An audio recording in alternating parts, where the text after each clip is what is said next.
Hello everyone, my name is Vishnu Raghavan, and for my 15-112 term project, I created a simplified version of Texas Hold'em Poker.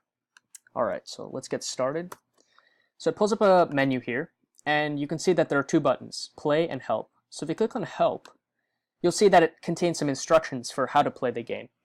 You can find these online, but I thought it would be convenient to include them in the game in case someone didn't know how to play and wanted to access it easily.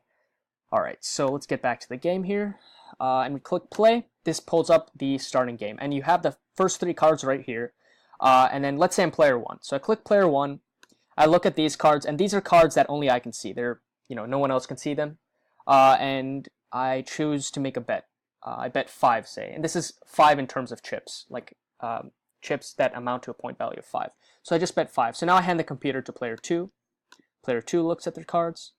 All right. So now they can either choose to match what I had just bet, so bet 5, or raise, but they cannot bet less. So if I try to bet 1, I can't do it. So I'm going to raise. So you can see that it goes to 10. We go back to player 1. So now it comes back to player 1. The fourth card is revealed. It's known as the turn card. And then, I bet again. Say bet 10. Bet 15, say. Let's raise again. And now it comes back to player 1 a second time. And the last card, the river card, is revealed. So now we have 5 cards on deck here, and each player has their own 2 private cards. So at this point, if you press make hand A, this will show the best hand that player 1 can create out of their cards. And then player 2, okay, this is the end of the round, and as you can see, player 1 had the better hand, so he gets player 2's chips. So to determine the better hand, I used recursion, specifically permutations. So I had a hand of 7 cards, and I found all the permutations containing 5 cards out of those 7 cards, basically. So it was like a 7 choose 5 situation. And out of those 5 card hands, I went through the hands and determined the sum of all the ranks of those cards, and whichever hand had the greatest sum of the ranks was the best hand.